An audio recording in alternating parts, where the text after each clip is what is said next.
We rolling? We good?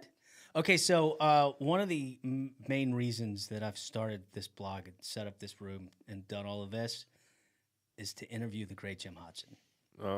Well, your flattery is well placed because I'm a vain person. That's good. No, seriously, I set my guest list and was like, okay, I'm gonna knock a few out and we'll see if we can get Jim in. Yeah. So you and I, we have interacted quite a bit over the years. Yeah, I was just saying how much I've appreciated you've been supportive. You know, just Twitter likes and Facebook interactions and they don't mean that much, but they do a little bit. I mean, just that little tiny bit of support, right, to a creative person is. May have retweeted a time or two. Yeah. Some Amazon reviews. Yeah. Reading the books. Highly appreciated. Yeah. Well, good. Well, thank you. Well deserved though. Well deserved. Thanks. So we were just talking about, I'm making a recommendation, a very serious recommendation. Super serious. The Ben Folds William Shatner record. Uh-huh. We were talking about the hum of lights, how the lighting has changed, and how it would have been impossible to do this in this little room with the heat of the old time lights. Right. And so you're talking about a record with the hum on it. What record is that? A record with, sorry? They had the 60 cycle hum. Oh, that was the Fearless Flyers. Right. And, yeah, I say record too. Yeah, well, it is a record. Yeah, but people now will say, well, if it's not vinyl, you don't say record because it's not a record. Well, they're technically wrong. But to me, that's when I talk about a group of songs that a band puts out. That's a record. Mm-hmm. I love that record. Yeah, and it should live on.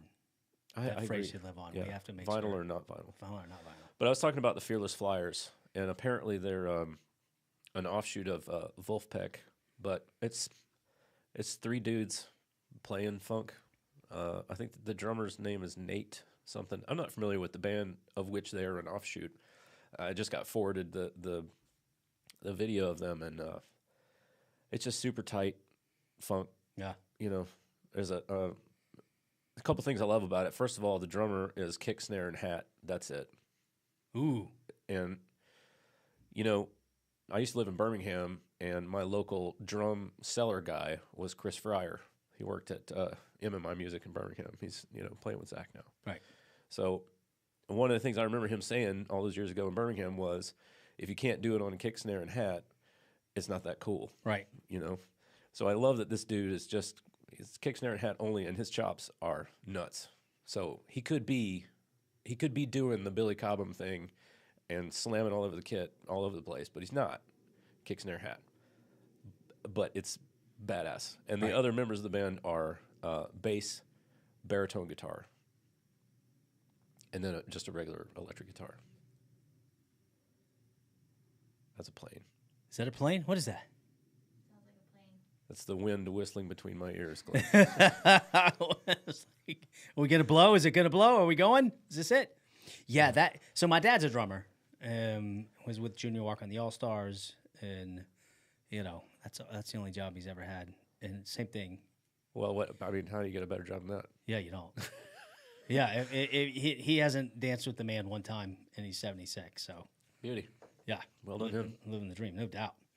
So I was pushing on you Ben Folds' William Shatner record. Right. They did together, which is a fantastic record.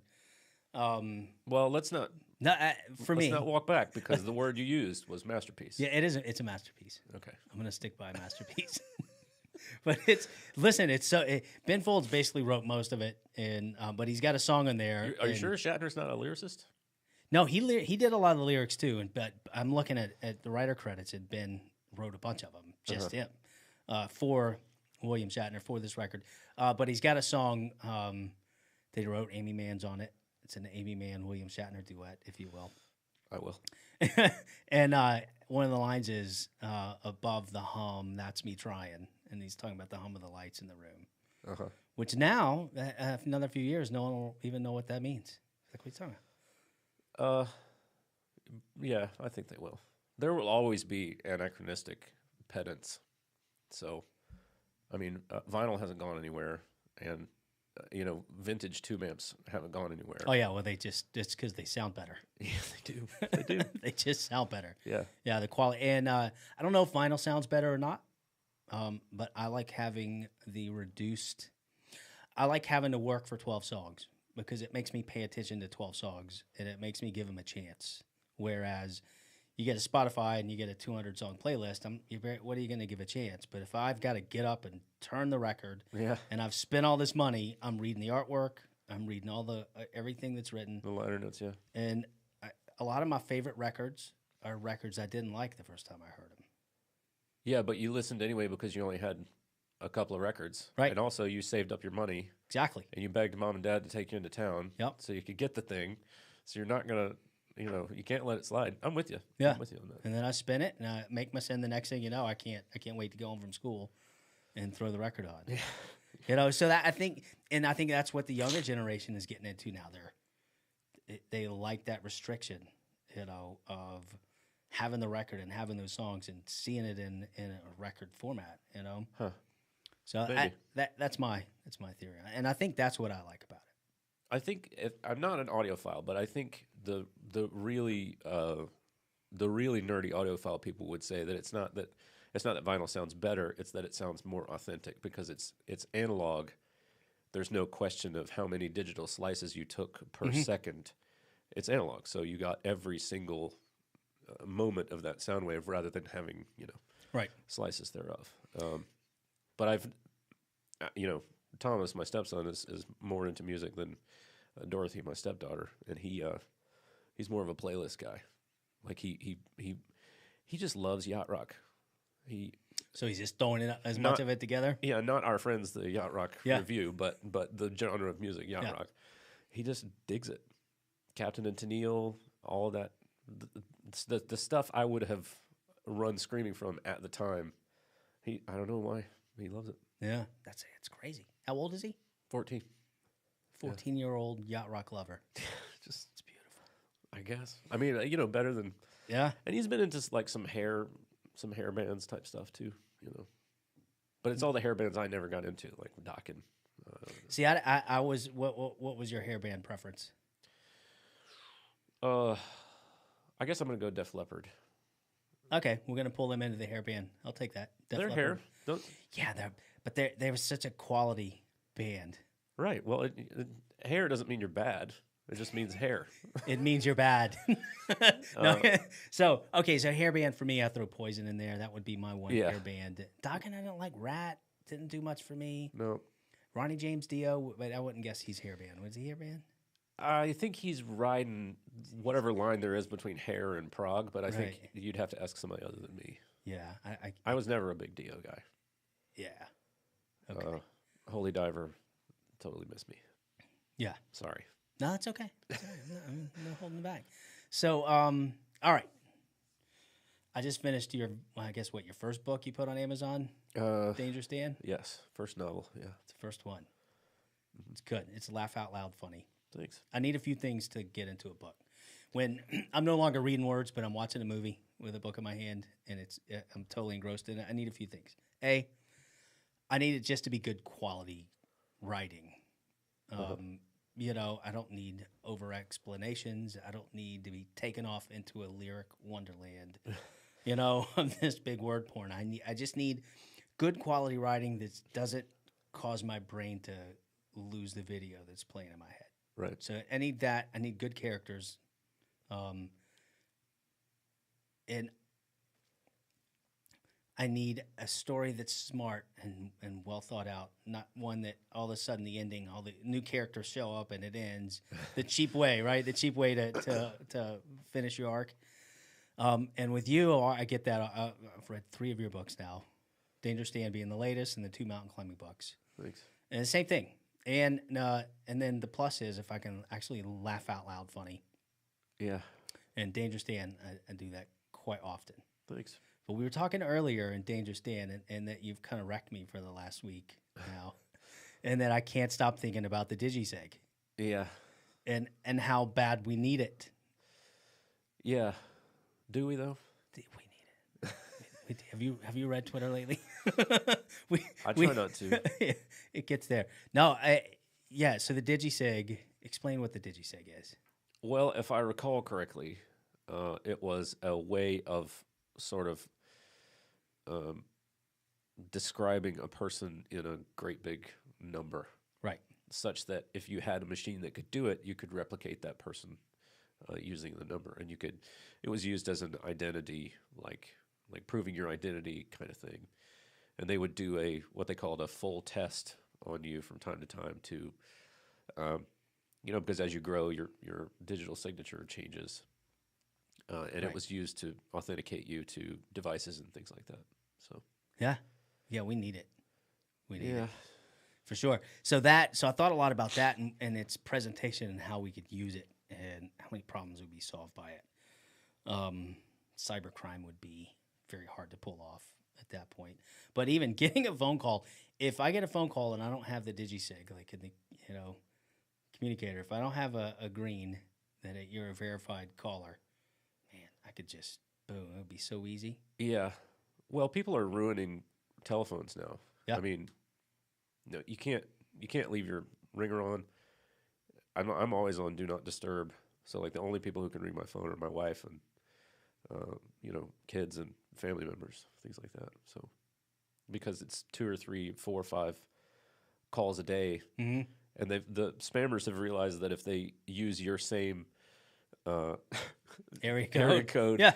and even prefix, I get so many calls from the same prefix as my actual cell number. I guess there are people in the world who go, oh, that's the same prefix as me. I guess I better. Well, the reason why our phones get blown up because it works. Yeah, Because people they're answer. making money. If they weren't making money at it, they wouldn't be doing it. Right. It wouldn't be cost effective. But because people pick the phone up and I haven't had a student loan in 20 years. Right. I get calls every day to refinance my student loan, and it's like. Well, what are you waiting for, man? I know what exactly. I think it was paid off years ago, but it doesn't matter. Get some more debt, dude. I'm telling you, I need to do that. Yeah. So we were talking about earlier a little bit, kind of about your past. You've got a hand in a lot of things. Yeah. I was a restless dude. Yeah, kind of a restless dude. I was introduced to you from Greg Lee and Nicole when you put out the Atlanta Banana. And started with that. But take me back. You were writing plays you were in entertainment at 6, 7 years old? Yeah, I started, I was like that was my first on-stage experience as the narrator of the Christmas play when I was 6. And I enjoyed it. I memorized lines and got to talk to everybody. And the one piece of direction I got was there was like a red light at the back of the auditorium / cafeteria where this performance was staged, and my teacher was just like, just look at that light. Don't look at people in the audience because you'll get tripped up and you'll forget. Just look, and to everybody sitting there, it'll look like they'll understand that you're talking to them, but don't look at anybody's actual faces, right? Because that's like a pro level move, It's good advice. Yeah, because you'll dry up. You'll look at somebody's face and think, why are they looking at me like that? And then you'll forget what you're saying, and then. Yeah, it's terrible advice for a job interview. Yeah. It's great advice for performing. But, we went to Bare Naked Ladies. That's my favorite band. I every time they're in Atlanta, I go, and we got front row. Their bass player does a thing where he stares at you, like right in the eyes, and you have to break. He's not breaking. He's just... You lock on. Person by person, country by country, he's winning staring contests. He's winning, and he just locks in on you, and it's like... So the other guys are like, broke into the... He's just muscling it. He'll go over and sing and just keep eyeing with you until you look away. After a while, you're like, I can't take this dude anymore. He's taking something from me. He had his lids removed or something. But it's a game with him. It's like, okay, don't look at him. Don't look at Jim. Don't look at Jim Pridgen. Yeah, that's a guy who's played the song so many times. Oh, yeah. That he has to send a message to his fingers to tell them to stop playing the song. Yeah. Like he can't stop. We took my youngest daughter to a show 4 years ago, maybe.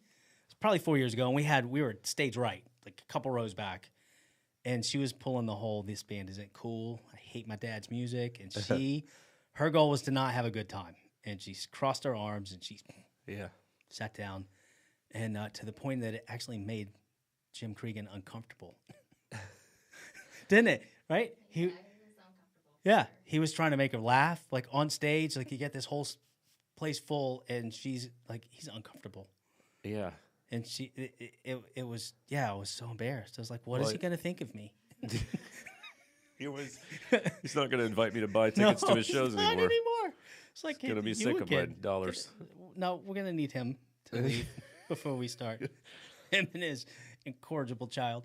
It is, I mean, I don't know if you've ever tried stand-up, but it's, or presenting to people of any kind, but when you're doing that, or playing a song or whatever, but when there's one person in the group who is clearly not feeling it, I mean, you can sense their displeasure or lack of pleasure. It really is bothersome. I won an open mic at the Punchline in Sandy Springs. Oh, fun. And got invited to like be the number one, the first to go on at a real show. Oh, that's cool. And that person you described was everyone in the room. That's really funny. I left there and I was like, oh my God, I can't even, like, never again. Wow. Now, everyone has those moments, but it was my first time.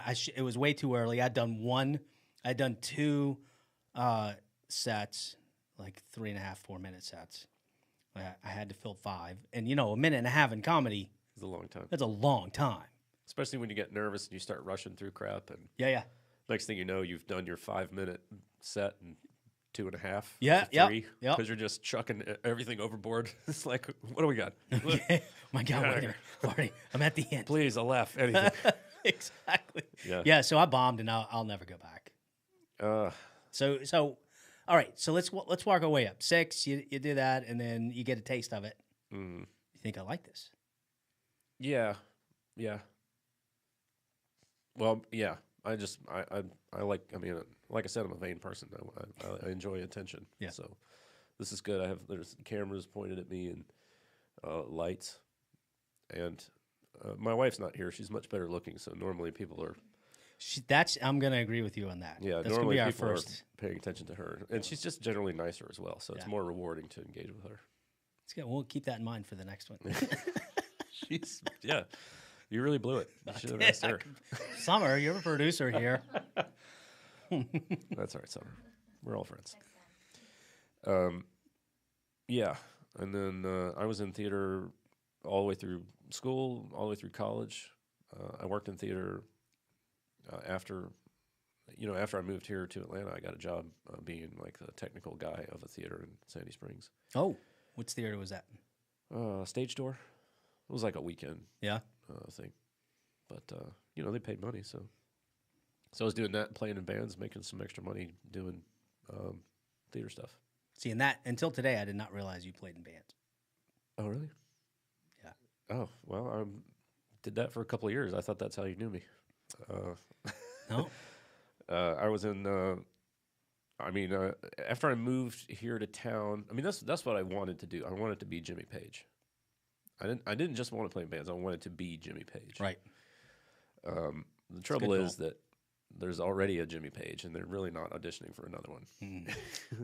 And if they were, I'm not sure what I got there. Yeah. So like, I was all this time. That's what I wanted to do. I wanted to be Jimmy Page. So I'm like learning to play guitar, and I was far and away the best guitar player. Like at my grade school. Even in college, I was the best guitar player that I knew or that anybody who knew me knew. And then I moved to Atlanta, and I wasn't even, not even in the middle. Right. Not even close. With guys like Hank Barbie out there and Aaron Thompson, we were just talking about a minute ago. It was ridiculous how much better they were than me. And I was already 28 or 29, and I was like, well, shit. Exactly. Listen, Hank Barbie's done that to quite a few guitar players. Yeah. I used to call him the Tone Master. I don't know if you have heard that nickname. No, I've not. But his he had a Fender Bassman, and he was playing. I don't know if he had a Les Paul or. Yeah, and he had an SG that he would play sometimes, but he had like his tube screamer and his compressor and that Bassman were set up for just the sweetest tone you ever heard in your life. And I was like, Hank, how do you get that tone? It's perfect. That's what I've been trying to get all this time. And he goes like this. I mean, I mean, in his defense, he's right. That's Yeah. Good tone is not pedals. Yeah. It's but anyway, so I ended up playing in bands for a couple of years here in town. I did that for like 10 years ago. I did that 2 or 3 years. I lived at Franny's house, and I was in Franny's band. Oh, okay. And then I played at the Saloon for a while, and I was in Sonia Lee's band with Greg Lee, not Greg Lee, but Superior Sleprock. yeah, Yeah. Okay. Tube Top, old Tube Top. Yeah. All right. So I have a great Sonny Lee story. Oh yeah, Yeah. We. are you going to tell it, or is it a secret? Yeah, I'm going to tell you. No, I just have a great. That's it. Moving on. No, I had the privilege of managing her for a day. Yeah, It was one day. It was a 1-day contract, and I couldn't make anything work out of it. But no, it was towards the tail end. I was managing bands, and it's a thankless job. Yeah. Managing bands, and also it's really a glorified booking agent. Now that I look back on it, I wasn't experienced enough back then to really to know what the potential was for what I was trying to do. I wanted to be a manager and guide careers. Well, I think the trouble with that position is you'd have to be managing someone who will listen to you. Well, yeah, that's part of it. I don't want to tell tales out of school. Right. No, I think that's part of it. I think you need to have some access to some money. Yeah. Either they're making money through touring or you're bringing in money. And so it was a good experience. But no, she's a sweetheart of a girl, and we had a mutual 1-day run of it. But I've seen you play then, because I've seen her through all of the early stuff, back from her open mic days all the way through. Well, I can see that my performance was forgettable, completely forgettable. Well, I mean, all eyes on Greg Shapiro, though. Right. Well, yeah. Why wouldn't you? Why wouldn't you? But yeah, I loved that band. I loved being in that band. And but about the time that sort of washed up, I was just tired of driving back and forth to Nashville. A friend of mine had passed away doing that, Lance Tilton, if you remember him. Yeah. Lance, just he was my buddy. He was my drummer in my band, and I just loved the guy. And he just had an accident on the way home, and he was gone. Young dude. So, all these things are happening, and I'm getting sort of disillusioned, and I'm not having fun playing in bands anymore. And I also sort of realized that if I'm ever going to have a steady relationship with another human being and have a stable life, right, I can't always be gone. And then about that time, they fired me from the band anyway. So, and it really broke my heart to be fired from Sonia's band, because I love that band a lot. But I gotta say, I don't know the dude's name that they got instead of me, but I do know that he was younger. He was much thinner, just a generally better looking dude. He had a much nicer guitar and amp setup, and I'm pretty sure he was a better player as well. So. So what you're saying is, speaking purely business-wise, I think they made the right move. You made the right business move there. Yeah. That's funny. So it hurt my feelings, but then I saw the guy play, and I saw his stuff and his whole getup, and I was like, oh, shit. Yeah.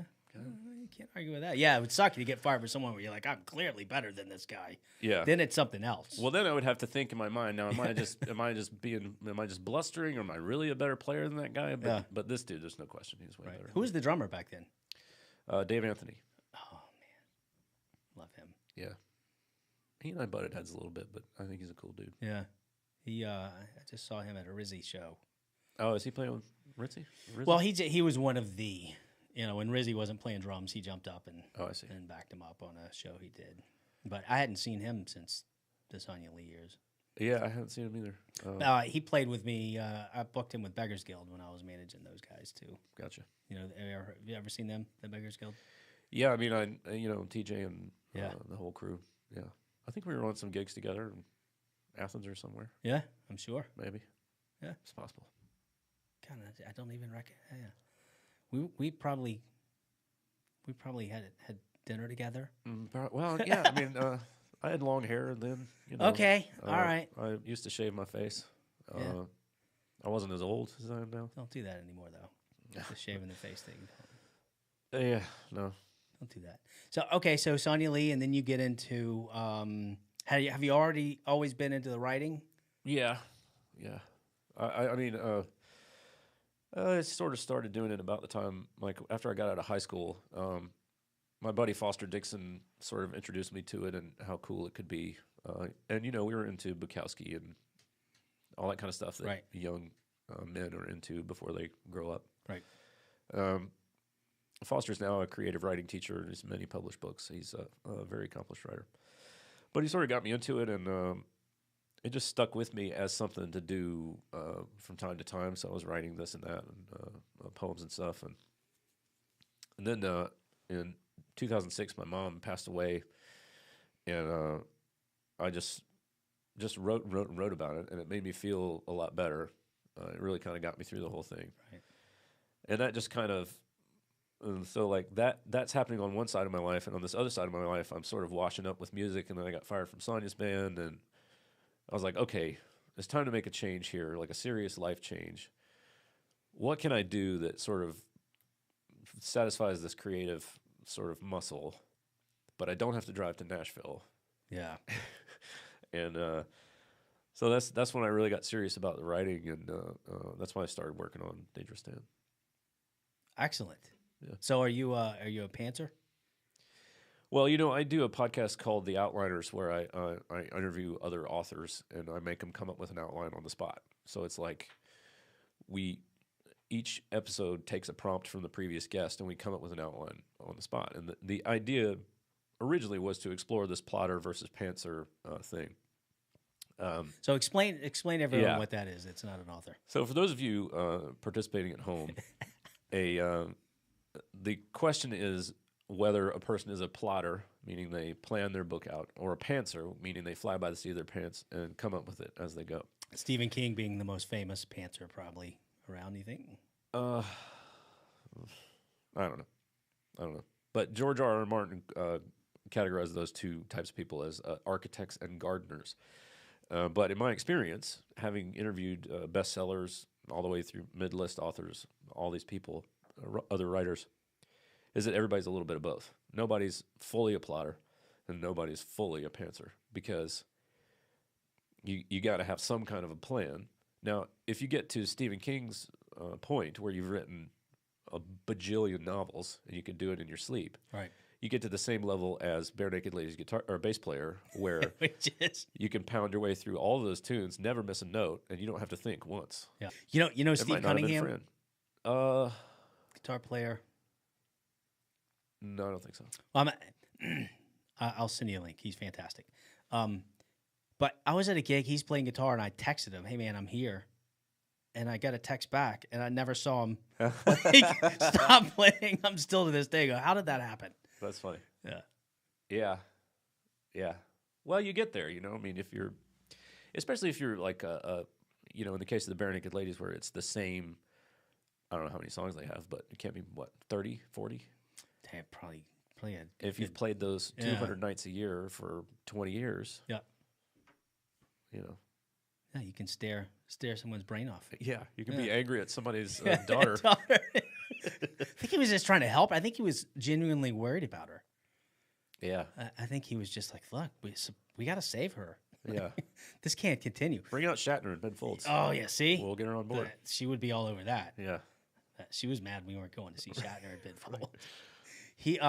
So I'm going to win you over on this record. Okay. Without ever even listening to it. No. I'm going to send it to you. Okay. And then when we're going to do this again in October, Okay. and we're going to talk about it. I can't. You know, I can't look at or listen to Shatner without seeing, from Futurama, the guy in the velour jumpsuit. Yeah. His name escapes me for the moment. Zap Brannigan. I can't. He's such an accurate and hilarious spoof of Shatner that I can't help but think of Zap Brannigan. It's a good record. Okay, so all right. So you're right, Dangerous Dan. Now, was Amazon big on the scene back then? Yes, but I was, you know, I very much wanted to. I wanted a publishing deal, you know, to get an agent and get a publishing contract and all that stuff. But it's just like trying to get a record deal. You know, you're kind of not going to get a deal unless you have some juice. and I'm just some schmuck, trying to start something new. So I didn't have any juice, Right.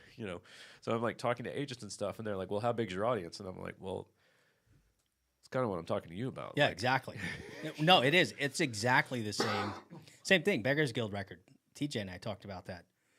Okay, great. We have this great record. You approach a record company, they go, "Well, how big is your audience?" It's like, yeah, "Well, you're going to help us grow it." And they're like, "No, no, we're not. no, we're not. No, we need to immediately sell records, like immediately." Yeah, same thing. So I just sort of made the decision at that point, and I understood that there's a path in front of me. Like, okay, so I can write another book, and that one took me 3 years to write. So I can write another book and then go around to agents and try to get representation, and then keep polishing the book and go to these workshops and stay with that particular book and keep, and then someday it probably comes around. Right. Maybe I write a third book or whatever, but sooner or later, but it's a years-long process. Or I can spend that time just writing other books and enjoying it. So, I do have one published novel. So I did kind of eventually get where I was trying to go, but Right. at the same time, all this time I've gotten to write more books. And so it just seemed to me to be a better idea to be spending that time writing and finishing work and putting it out. And if people dig it, they dig it. And if they don't, then nobody sees it. Right. So that's, people talk about a self-publishing stigma, but for me, I just wanted to put work out and see what people thought. And if they liked it, okay. And Yeah. if not, then I'll keep going. But it feels good to at least complete work and get it out there. Yeah, absolutely. Same thing with records. Now I can put a record out. I can get it on iTunes and Spotify, and I don't have to do. I can do 4-song EPs. That's easy now. Yeah. I don't have to, because you're going to pay the same to put 4 songs out on CD as you do to put 8, Yeah. except for the studio time. So boom, go in the studio, knock 4 out, put it out, Yeah. and then start on the next. Yeah, so it's definitely opened it up. The Amazons and the borders, I guess, Amazon mostly. mostly. Yeah. I mean, Amazon's like the 500-pound gorilla of Right.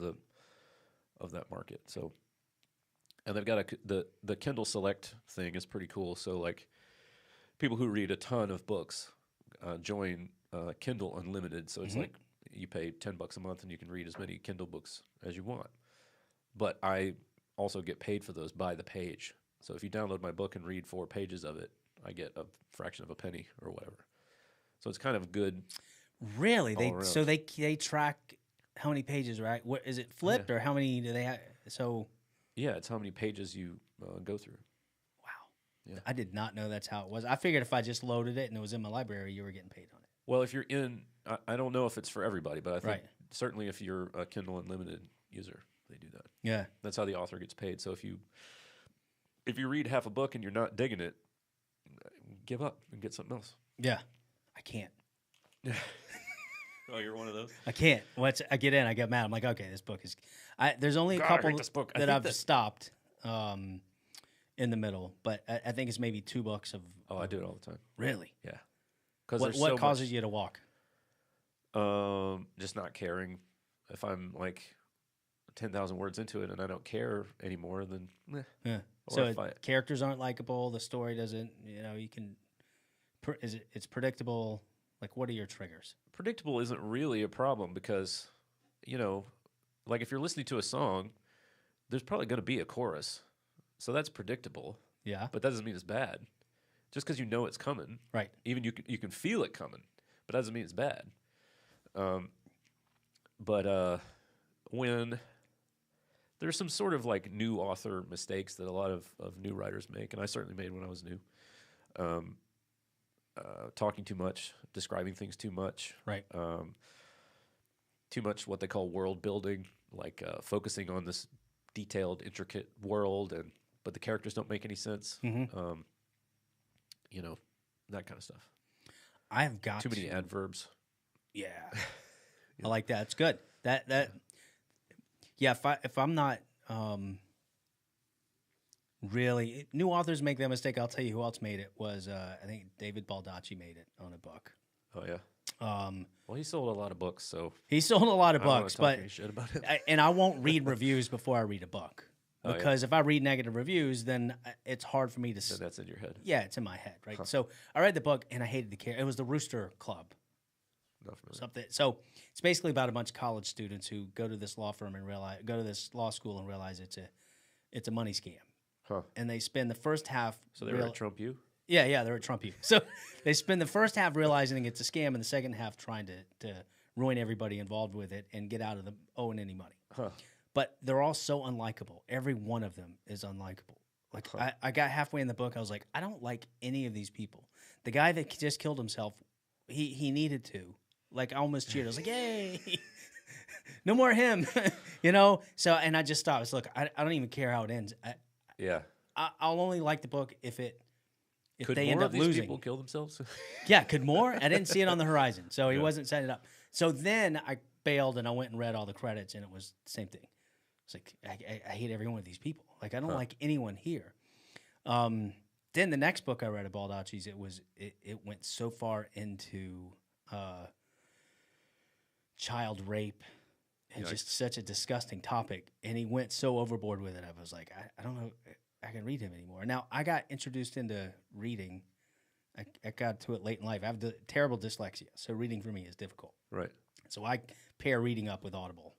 And so I read and I listen. Oh, man, I'm a huge Audible. Yeah, I mean, Audible's for me is on all the time. But The Camel Club was David Baldacci series. Huh. I loved it. I think 4 or 5 books. Loved that series. The Firm was probably the first book I actually read, front to back. The Firm? Wasn't that... Yeah, that's not Baldacci. That is... not Tom Clancy, but the law guy. Yeah, the law guy, the big one. Yeah. So The Firm, that's the first one. And I've read a bunch of his, and then I got into the Camel Club, and then I got my Kindle when they came out, and I lost my mind. And like now I read all the time. But I go to bed, I read maybe 4 or 5 pages, and then I wake up, I turn Audible on, boom, and I'll listen for a couple hours. So do you do the whisper sync? Oh, yeah. Oh, you do? Oh, yeah. I turn that on when I put a book up for sale, but I don't know if anybody ever uses it. So you're yeah. the person who uses it. I'm the one. That's cool. Yeah. I'm glad somebody does. What's weird, too, is the brain processes it the same way for me. So I can take the Audible off, pick up the Kindle, and start reading it, and I got the same You're picture, in the same and I'm in the same place, and I still am processing it the same exact way. Beauty. So I like it much better. Well, But it's made for you then. it was. Definitely. So, okay, I just read that book, Dangerous Dan. Yeah. And I was telling you earlier, I need a few things in books to keep me interested and keep me there. And the first thing is, first and foremost, I need the picture. I need the words to turn into a movie in my head. So I'm reading it, and it's happening, and it's effortless. And if I get into, like you talked about, too much world describing, and it gets at too many adjectives, and we start going off to places, it falls apart. Now I'm trying to remember things. Okay, all right, that's this part. Okay, well, that's that part. I'm trying to memorize so I can get back in the story. Yeah, right? And then then I come back in, and if I can't get the picture in my head to go, I can't do it. And then, so bad writing can tell a good story, but I can't make it translate into what I need it to translate to. Yeah. Good writing can't make a terrible story good. So you got to have the way I see it. Yeah. Right, for my personal taste. And the other, if there's a bonus, if I can cry or I can laugh out loud, then those are my bonuses. Right. And now you've gone to the next level. And Dangerous Dan, I had a ton of laugh out loud moments. I'm glad. It's I really love that book a lot. Yeah. And I wish I could have sort of stayed there and written exactly that. I would like to have written it into a series, and I'm probably about a third of the way through a sequel to it. But science fiction is not. I don't know. It's troublesome at the moment. How's that? Sorry to sniff. No, that's all right. Well, I want to address what you were saying about the level of description, because I think I've been really experimenting with like removing almost all description from fiction, because and when I'm at conferences like talking to new writers, I use the example of real estate photos. Like if somebody comes to your house and takes real estate photos, there's nobody in the photos. It's just the house with the furnishings. Right. Because if there's somebody in that photo, then you, the potential buyer, is looking at that photo and going, somebody already lives there. I can't live there. That's somebody else's I've house. never thought about that. Like, you can't imagine yourself in that room if there's another person in that room, unless you want to imagine yourself with that person or whatever. Right. But generally, they have no people, no pets or anything in the photos. It's just the space. And I think that the more description you put in your fiction, the less, like, it's like a counter of people who can possibly identify with what you're saying. Right. So if you let the reader fill in all details in their minds, they're more likely to resonate with your story because you've left room for them to do part of the imagining. Mm-hmm. You know what I'm saying? Yeah. So that's my trouble with over describing things is I think you don't let part of the work gets done by the reader. Right. And that's part of the enjoyment is, and that's why two different people will have two completely different experiences with the same work because they're like, you know, or when you see a movie of a book with which you're familiar, you're like, that's not Harry Potter. I know in my mind what Harry Potter looks like, and it's not that dude. It's not him. I don't know this Daniel Radcliffe cat. And now, but the people who saw the movies first, they'll always be seeing Daniel Radcliffe in their head because, you know, that's true. He's the corporeal face of Harry Potter. Yeah, we do it everywhere. We do it if we only talk to someone on the phone and we meet them in person, and we're like, oh God, Yeah, it's not even close to what person. Like yeah. I feel like Who are you? I'm meeting you all over again. Yeah, who are you? Yeah. You are not what I envisioned. Right. So I try to keep description as much as possible out, unless it's absolutely necessary, and leave room for. And yet, I've not yet have I had an editor say, you know, I could use a little more description here. Right. So, nor have I seem to be getting away with it. I mean, like, no readers have ever left a bad review saying there's not enough description. Not enough. I mean, I get bad reviews for other whatever reason. Right. You know, I just got a 1-star review the other day on Dangerous Stand. What? Guys like hated it. Yeah. Guy's crazy. Yeah. Well, you know, different strokes. I'm gonna go troll him. Yeah. Well, that's good. I'm about to leave a really good review on Dangerous Dan. Oh, good. Thanks. So Always you helpful. so you are working on a sequel, Well, kicking it around. I started it. Started? I started this year with the goal of writing 1 million words of fiction, like 5,000 words every working day, 1 million words. How you doing? Well, I managed it for about 4 months, but that was like 12 hours a day. Oh man, Just crushing it. And my wife was like, "Listen, you gotta knock that off." yeah, it's a terrible goal. Yeah. No, I mean, if I were still single, I could manage it. But Right. got some bad health news about family stuff, and kids need time and attention, as you well know. Yep. They need to be driven here and there, and they need to, you know, all that stuff. You got to live the life. I mean, you still have life to live, and you have responsibilities. Yeah. Yeah. So I always tried. So I'm trying to write a book. Oh, yeah? I'm terrible, Well, that's how you start. but I'm just kicking around, and yeah, I've got a computer character Oh, that's cool. that forensic, sort of detective who's got a screwed up life. So there's a lot of I can just parallel it like really easy, but it's a very difficult process. So I'll find I've started spending more time trying to figure out how to write the story than actually sitting down and just banging it out. So Well, it's always more fun to have written than to actually be writing. right, Because writing, the act of writing is fairly uncomfortable. But when you're done, it feels great. so Except how do you have to write something else. Yeah, exactly. Now you get it. So how do you? So what's your process? You write, you outline it out, and you write, and then do you have a? Does the editor do all the, give you all your feedback, or do you have a team of people? Is the wife giving you feedback? Basically, like all those things. Right. I use some beta readers. I let people read. When something is like first draftish level, I let some people check it out. Right. And usually they have some suggestions, but often they don't. And, you know, sometimes you never hear back from them because they're busy living their lives. Right. Yeah, editors, getting an editor you can really trust is helpful. Trying not to self-edit, like don't edit as you're going. Just get through the manuscript and then go back and edit it as a work rather than every day trying to edit, you know, because you just spin your wheels that way. Cool. I could actually spend like 5 hours doing this, but you have a podcast where you already do that. Yeah. Let's talk about a couple things. You have 2 bestsellers. How many books so far have you written? Do you have on Amazon? That's novel number 9. So this, see that somewhere? Apprentice Quest, yeah. That's novel number 9. Your latest work. Yeah. Well, my latest one is book 2 in that series. Oh, okay. Journey And with that Trump. just came out? Yeah, it just came out. Yeah. Awesome. Okay, so in Printer's Quest, so that's your latest one. Before we get to this, you have 2 bestsellers Yep. so far on Amazon. Those are the 2, the hiking Mountain climbing books. Yeah. and the mountain climbing books. Tell me about those real quick.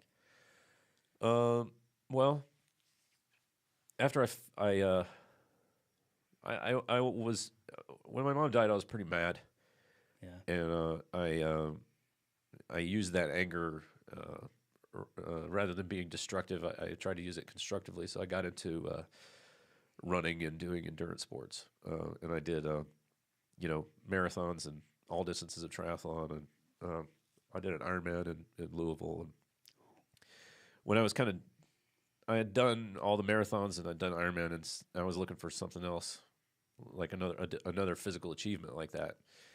And a friend of mine was like, "Well, hey, let's go see if we can climb Kilimanjaro." And I was like, "Okay," and we did, and just had the time of my life there. I mean, Kilimanjaro. It's a serious climb, isn't it?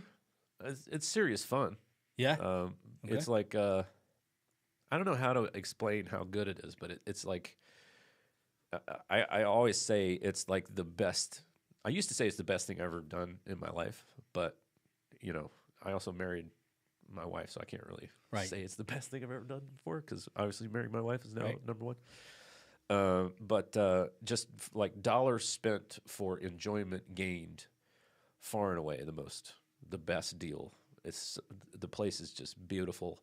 The people are so great, and I mean something like 80% of their economy is tourism, and that's the big tourist thing to do in Tanzania. So they are very motivated to keep you happy and get you there, and just cool to experience their culture. I mean, the scenery is unbelievable, and it's a volcano. It's not a part of a range, so it stands by itself. Sure as Kilimanjaro rises above the Serengeti, right? If you're a Toto fan, as everybody is. As everybody who's not. Yeah. Weezer is. Yeah. And it was just great. We're there for like 10 days, and came back from Kilimanjaro, and my buddy was like, well, Kilimanjaro is one of the 7 summits, so the 7 tallest mountains on 7 continents. Even though the 7 continents thing is kind of ridiculous because they count Europe and Asia as 2 different continents, even though they're the same landmass. They're just a really big landmass, but whatever. So he was like, well, next on the difficulty list for the 7 summits is this mountain in the Andes, Aconcagua. And I was like, well, God, I loved Kilimanjaro so much, and it was the most fun thing I've ever done. Let's go do Aconcagua. Well, Aconcagua is not as much fun. It's lots harder.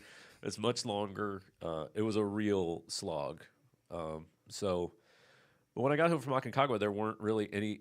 I had just got home, and I was like pumped up with this sort of joie de vivre, even though I hated Aconcagua. And so I started writing a guide on how to climb Aconcagua called "How to Mount Aconcagua," and it was my best-selling book for a long time. And then I wrote one. It did well, so I wrote one about Kilimanjaro, and Aconcagua was outselling Dangerous Dan and the Santa vs. Grandpa series and all these fiction books that I'm trying to write. Right.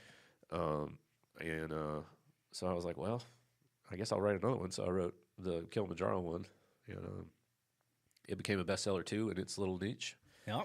And so it kind of sucked because I was selling books, which was nice, but I wanted to be a fiction author, so I keep going on that. But Apprentice Quest has blown those guys out of the water. Really? Oh yeah, Killing it. Like in a month, that book sells more than those guys do in a year. Wow. Yeah, but so tell me about it. What's it about? It's a young adult fantasy, kind of like a Harry Potter kind of thing. It's about an orphan who meets a wizard and becomes a wizard's apprentice. And he's got part of his sort of wizarding training is that he has to go on a quest, and the first quest he chooses for himself is kind of shitty. But it's I can identify with that. So it's that sort of it's that kind of story. But for one thing, there's some swearing, like some use of bad language in there, which all the bad reviews the book have gotten, not very well. All the 4-star reviews that the book has gotten have been I love this book, but I wish it didn't have this language in it. But, you know, at our house, we have what's called a shit-friendly family. Like, you're allowed to say shit. Yeah. And we think that I don't know. Our theory is that hopefully our kids don't grow up to become foul mouths because there's no great mystery about saying bad words. Yep. You know, it's not magical. It's just a word. Some of them are more, I don't know, accepted than others, but there's a time and a place kind of thing. Yeah. Well, shit. You know where shit comes from, right? Tell me. Oh, this is my favorite story, right? Buttholes? Is this not my favorite story? Yeah, it does come from buttholes, but for sure. No, it is. So when they used to transport manure, they would put the manure on boats, and manure is heavy. It's heavy as shit. It's heavy, so they put it at the bottom of the boat, and then as they're sailing, the water fills up. It gets mixed in with the manure, starts fermenting, then it blows the boat up. Because now it's a bomb, right? Now it's a bomb. It's gotten wet. It's fermented. So I've never heard this before. So this heavy material, they would load it up on the ships, and they would store it high in transit. So it would say store high in transit, and then they would abbreviate it S period, H period, I period, T period, and hence shit was born. No, look it up on the Wikipedias. Oh, well, that'll settle it. Wikipedias. It's a true story. I can stand behind it. I can stand. There's only two things in this world that I know that are certainties. One, how shit came the etymology of the word shit. And the fact that the Ben Folds William Shatner record is a masterpiece. Well, you know, a lot of people go through lives with not even that much certainty, so I think you're ahead of the game. So so there you go. That's where shit came from. So I often wonder, well, why can't I just say shit? I should be allowed to say shit. It's not a store high in transit. But yeah, we created it. We constructed it as a bad word. So we let the kids say shit, and they never do because they're allowed to. You know. Yeah. It's just every now and then one of them will say it, but they say it in like a laughing, joking way. They never, you know. I mean, I was like forbidden to swear when I was a kid. So when I got on like the ball field with my friends, we would all be like just saying every bad word we could think of, you know. And then George Carlin comes along with the 7 deadly words, and it just slayed us. You know, like never laughed that hard in my life, you know. Still one of the greatest comedy bits ever. Yeah. He was a master, but some of the stuff, I don't know. You know, he was a man of his time. Yeah. You got to think about it in the context of the time that he lived. But I certainly love the construction of the wordplay. Yeah, definitely. So I had this kind of the same thing with my kids. They were allowed to take the trash out. Therefore, they never did. We have that set up as well. Same thing. It's the same process. Yeah, it's weird how that works. Huh? Yeah, you know, as much as it's frustrating, I kind of like being a stepdad. I mean, it's just, I think I like it because it's so challenging. I mean, I have like, my stand-up joke about it is like, I'm a stepdad, which is the very coolest thing in the world that you can be. You know, it's all the responsibility of being a father with none of the love and respect. Exactly. So like, my thing is like, let's say you're in an alleyway and somebody's like, you're being mugged. If you're a father, at least you can say, "Oh, hey, come on, man, I got kids. You know, I got a family." If you're a stepdad, they'll shoot you as a favor to you. It's a favor to you. It's my duty. Yeah. Come on, man. I have 4 stepchildren at home. I'm a step. Boom. Let me do you a favor, Charlie. You're out of here. That's good. Yeah. So, but I like it because I don't know. I'm an adopted person, and I first of all, I feel like I kind of owe a lot of work back to the universe because people adopted me and did their best for me, even though they did not have to at all. So there's that sort of thing, but it's just challenging. So we have that in common in the reverse, in that I gave a child up for adoption. Oh yeah, at 16, and wow, yeah, right. I Give was. her away at 16. He was 16 when he came. Yeah, I know. She was 16 when I put her up for adoption. I was gonna say that seems a little late, dude. I mean, I was. Is that what that sound like? Yeah, that's pass your driver's test. Yeah. Boom, you're out. So I was excellent production, by the way. Thank you for leaping in. Thanks for fixing that. Yeah, she saw the. She's good. She knows me. She knows how my brain doesn't work. So put her up for adoption at 16, and always dreamed of the day I would, see her again. It was a terrible environment. We could have never raised her. Yeah, I mean, it wouldn't have been anywhere fair. But so I joined all the registries and I did all that stuff and nothing. And 24 years old. She's 24. So this was what, 8 years ago now. I'm on Facebook. Finished managing bands. I was cleaning friends out, and I came upon a face I recognized and a name I did not. And I thought it was her having a surreptitious secondary Facebook page. And I friended my dad with it. Yeah, and she friended me with it. So, I mean, it's just how the brain, I didn't know. I kept looking at the face and the name, and then she had found me. Huh. And I realized, I looked at the friends in common, it was the mother. Huh. And that started really a 3-year process of, my whole thing was I just wanted to tell her one time you weren't garbage. You weren't thrown out into the trash. Right. A great amount of love went into bringing you into this world and giving you to two of the most amazing parents. I didn't know them. I knew kind of their story, but we had never met. But giving you to these amazing parents and, that were looking for a child and unable to have one and had a couple of near misses. So yeah. It was a much better situation to put her in than what we could have given her. So I just wanted to tell her that story. If I could just tell her that and nothing else, then that would be great. And so I actually took a year and we met, and her parents were there. It was very important to me to meet her parents and her, and she was amazing. But we didn't talk for a year. But I was still friends on Facebook. So it took, another year or two of just sort of banter back and forth and just keeping in touch. And now she's, my best buddy. She's one of my best friends. She's, we chat we text all the time. That's cool. We see each other at least once a year. And, yeah. I never made any attempt. Really? I'm 43 or 4. I don't know. I just feel like I already have a family. Mm-hmm. They did so much for me. I mean, if it weren't for them, God knows where I would be. Right. So I kind of don't think about it that much, but I also think it sort of informs me in a way that, I never intended to ever get married myself. I was going to be like an irascible hermit, bachelor person my entire life. But, I met my wife, and she's, she's just the best.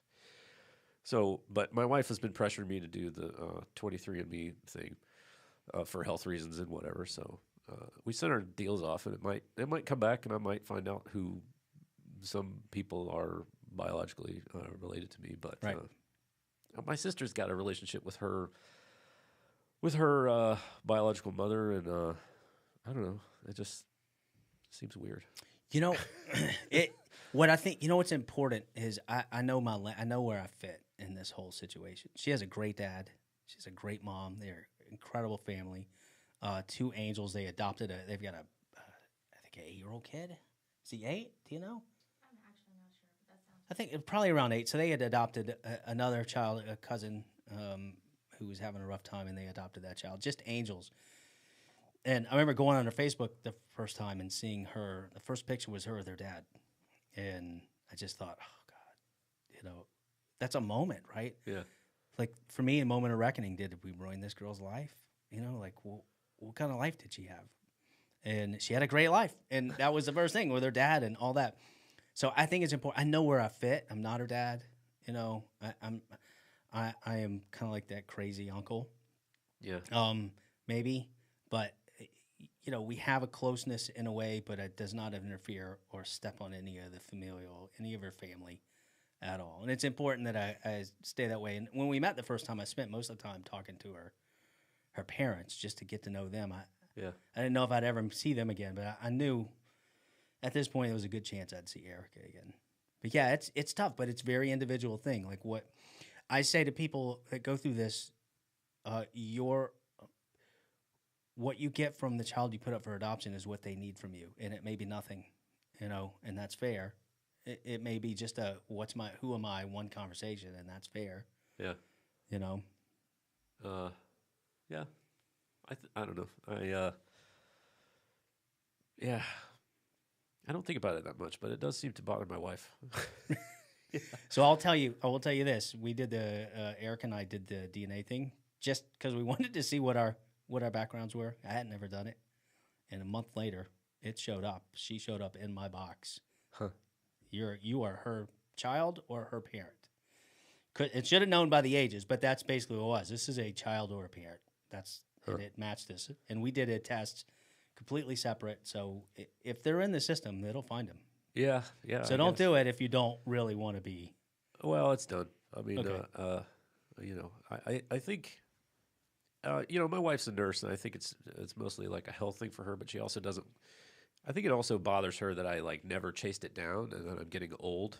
And so, if those people were out there and they had something that they like that they wanted to say to me, time might be running out. They're probably 60, 70, that sort of age. Right.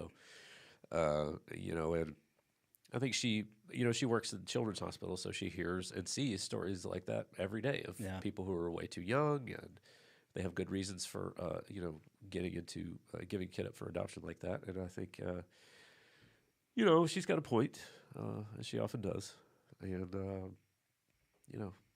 got to keep her happy first of all. Yeah. But also, I am. I guess it's not fair to say that I'm not interested, but I just don't.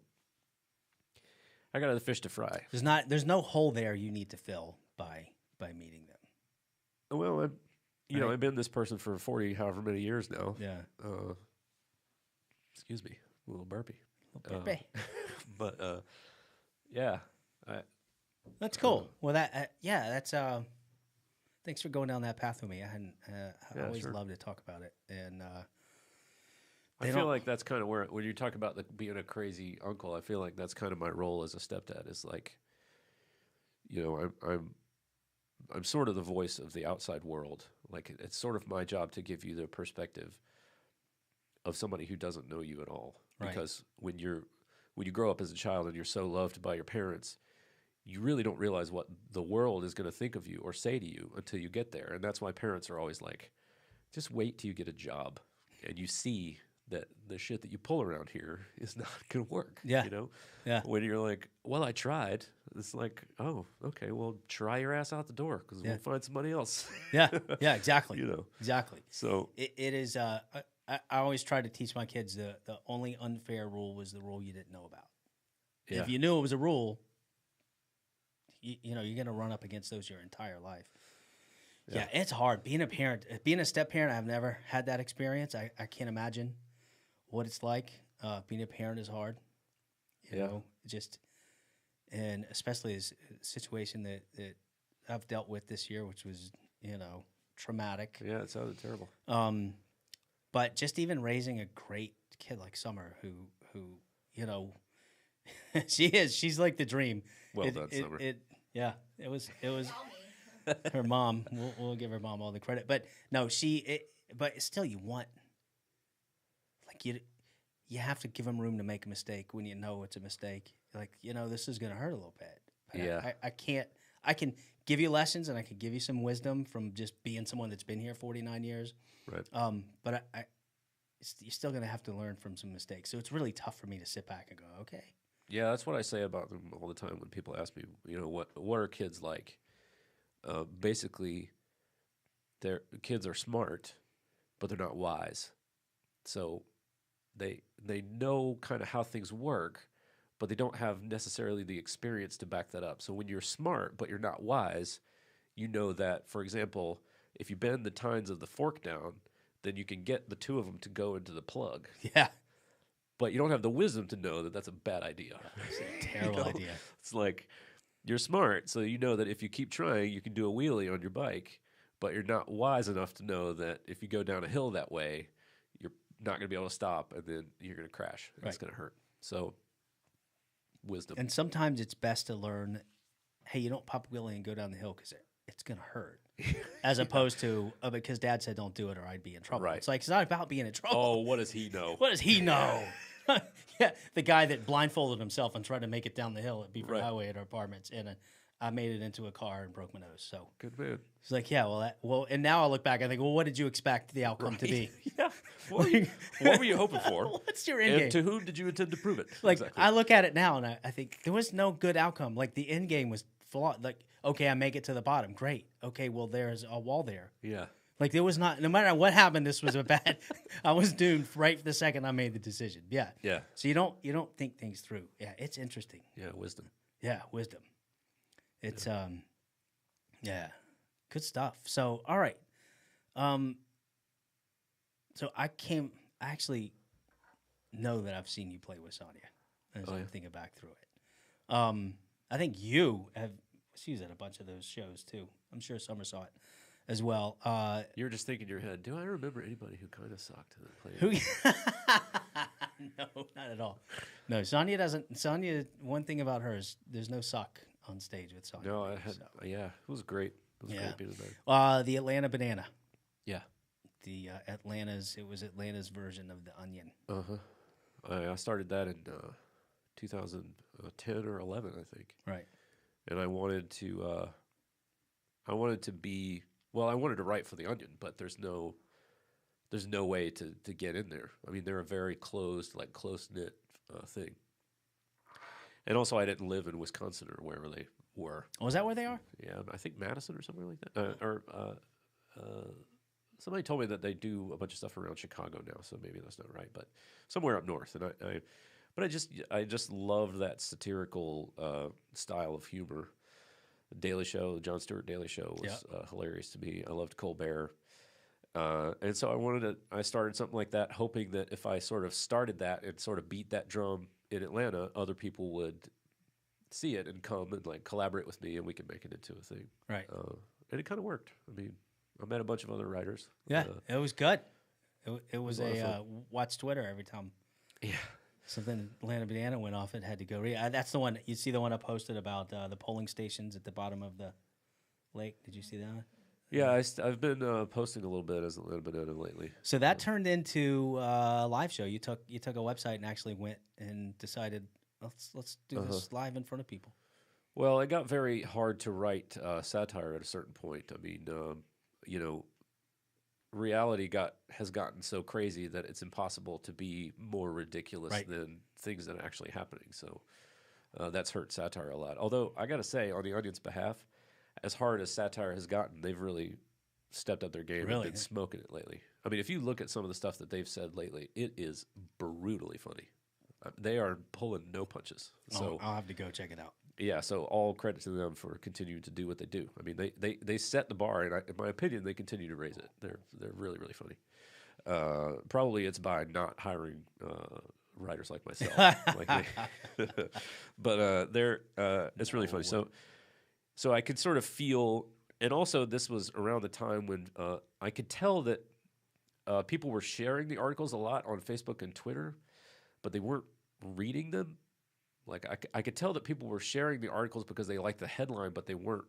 The number of shares on Facebook and Twitter didn't even equal much of a fraction of the actual views on my site. So I wasn't. That's interesting. Yeah, so it's like 250,000 shares on Facebook, 10,000 views on your page, which at a tenth of a penny, is not really a livable. It doesn't even cover the server costs. Right. So it's like, how can I take this sort of thing and turn it into something that I can at least enjoy doing if I'm not making any money at it? Not that I don't enjoy writing, because I do, but I don't enjoy writing a headline and then a 500-word article and people only ever enjoy just read the headline. Yeah. Just write the headlines. Yeah, could do. I mean, just headline it out. Yeah, I mean that's what a lot of even serious newspapers do. That they have like the slideshows and it's just a headline with the picture. Yeah. That's it. So I went to Village and was like, hey, listen, I want to do a show that's like the Daily Show. And I took my wife to the meeting so that it would seem like I'm a with it guy. And it worked. We had a meeting and they were like, well, what if, because I was thinking about doing a show basically like the Daily Show, but about Atlanta, like regular Daily Show type thing. And they were like, well, what if instead of video, we found a way to use improv? So it ended up being a show that's like the Daily Show meets Whose Line Is It Anyway kind of thing. Right. And I've never heard of anything like that before. I've never seen another show like it. And 3 years later, 2 and something years later, we're still doing the show. and it's still a lot of fun. And they have some. I mean, the men and women at Village Theater are just hilarious. And Yeah. it's such a great feeling to be around them and to get to be funny with them. So what is the schedule for the show? Do you have a set schedule? We just revamped the games, but yeah, it's the last Saturday of every month at Village. So yeah, whatever the last Saturday of the month is, that's what it is at Village. Okay. Yeah. Well, I have planned to go twice and got sick both times. So it happens. I mean, hopefully we continue to do it. So yeah, hopefully so. There's been talk about making it into a weekly thing or stuff like that, but it's tough. I live out here, so right. Well, that and then you don't want it to become work. If you got no, I don't mind. Yeah, you think you can do it? I don't mind. No, I don't. I mean, I don't mind working hard. I do I'm writing the novels. My wife and I do the car show together. I got Atlanta Explained. I'm putting stage work up. It's like I don't mind. I don't mind doing work. Yeah, man, you got your hands in a lot of stuff. Because I just need one to go. Yeah. That's all. That's all That's all I need. Yeah, that's all we're looking for. Yeah. And so I try to pick things that are interesting before I get into them, but I only need one to be a goer, and then I'll milk it until everybody's tired of it. So how do you get one of these books into the movies? I sell a lot of them. Sell it. Yeah. Force their hand. Ready Player One. Have you read the story about yeah. that book being written and the fact that before they even released the book, they had the movie deal? Yeah, well, it's kind of a joke of a book. I mean, I do hate it a lot. I take it you guys are fans? I saw the movie and it was okay. Yeah. I was more interested in the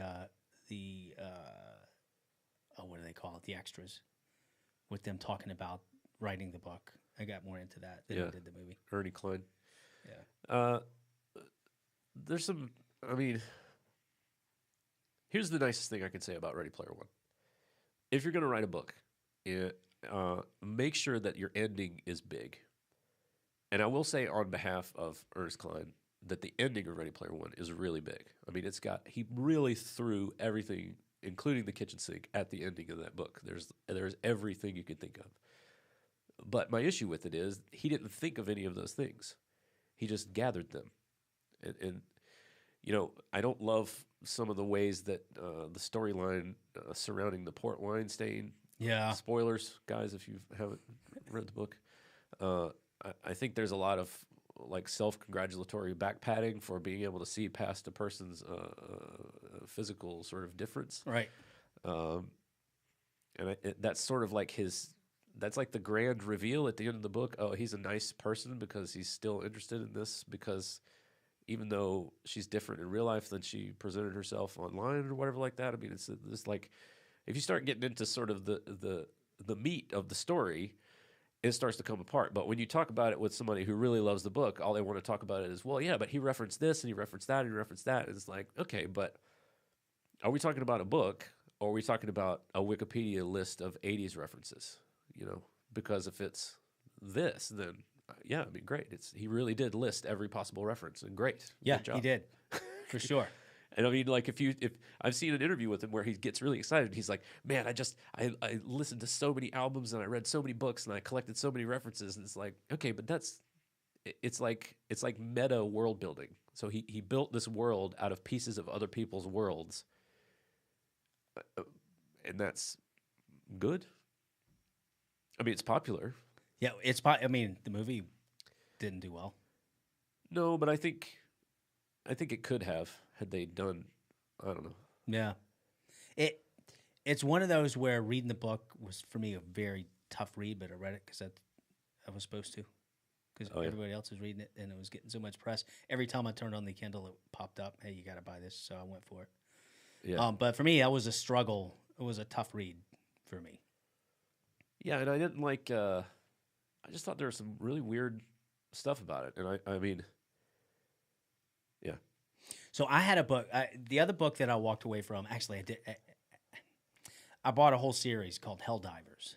Have you seen that at all on Amazon? Okay, so Amazon is one of those where it feeds me, and I finally say, okay, let's get it. And the reviews were pretty good, so I started reading it, and they abused these characters.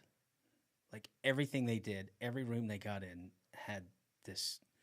There was these like oversized vampires with laser eyes, and every room they went into was full of these things. One of these vampires. And boom, and they're out and they're getting down, they're running down the ground. They get to the end, and there's these like they abused him all the way through the book. And at the end, the main character dies, and two of the other characters die, and one of them makes it back to the ship, and the book ends, and you're like.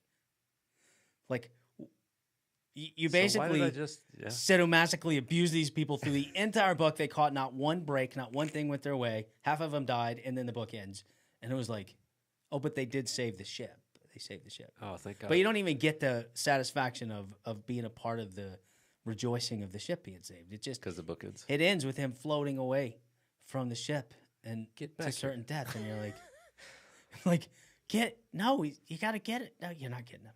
Oh, he's dead. That's how I felt about Cormac McCarthy's books.